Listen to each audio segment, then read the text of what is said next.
வணக்கம். இந்த ஆய்வுக் கட்டுரையின் முக்கிய கருத்துக்களை தமிழில் விளக்குகிறேன். இது ஒரு தமிழ் வானொலி நிகழ்ச்சியின் உரையாடல் போல அமைந்திருக்கும். வணக்கம் நண்பர்களே.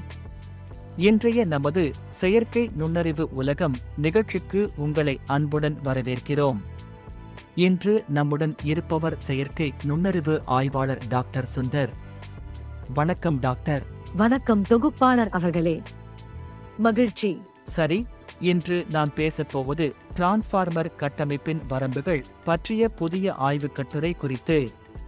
இதன் முக்கிய கருத்து என்ன டாக்டர்? பாருங்க, இந்த ஆய்வுக் கட்டுரை பெரிய மொழி மாதிரிகள், குறிப்பா டிரான்ஸ்ஃபார்மர் கட்டமைப்பில் உருவாக்கப்பட்டவை, ஏன் சில நேரங்களில் தங்கள் பயிற்சி தரவுகளுக்கு பொருந்தாத வெளியீடுகளை உருவாக்குகின்றன என்பதை ஆராய்கிறது. இதை நாம் கற்பனை அல்லது ஹாலுசினேஷன் என்று சொல்வோம். டிரான்ஸ்ஃபார்மர்கள் தகவல்களை எப்படி செயலாக்குகிறது என்பதில் உள்ள இயல்பான வரம்புகள்தான் இந்த எதிர்பாராத முடிவுகளுக்கு காரணம் என்கிறது இந்த ஆய்வு. சுவாரஸ்யமாயிருக்கே. இந்த ஆய்வு குறிப்பிடும் மனித சிந்தனையின் முக்கிய அம்சம் என்ன? நல்ல கேள்வி.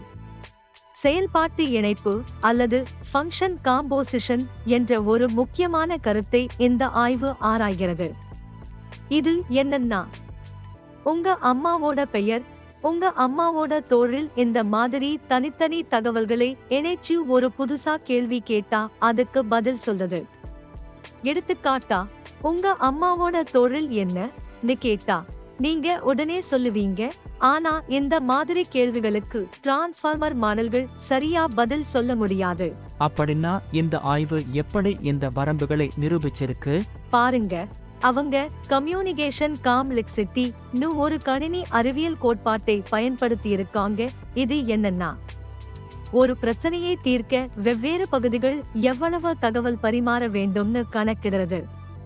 டிரான்ஸ்ஃபார்மர் சரியா செயல்பட நடைமுறைக்கு சாத்தியமில்லாத அளவு தகவல் பரிமாற்றம் தேவைப்படும்னு காட்டியிருக்காங்க. சரி, இந்த வரம்புகள் வெறும் தியரிதானா அல்லது நடைமுறையிலும் தெரியுதா? நல்ல கேள்வி.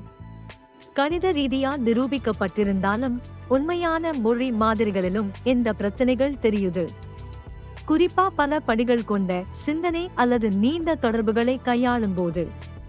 ஆய்வுக் கட்டுரையின் பின்னிணைப்பில சில பெரிய மொழி மாதிரிகளுக்கு கொடுக்கப்பட்ட சோதனைகளும் அதன் முடிவுகளும் குறிப்பிடப்பட்டுள்ளன. மிக்க நன்றி டாக்டர். இந்த விளக்கம் நம் கேட்போருக்கு பயனுள்ளதாக இருக்கும் என நம்புகிறேன். அடுத்த வாரம் மேலும் சுவாரஸ்யமான தலைப்புடன் சந்திப்போம். நன்றி, வணக்கம். மிக்க நன்றி தொகுப்பாளர் அவர்களே. வணக்கம்.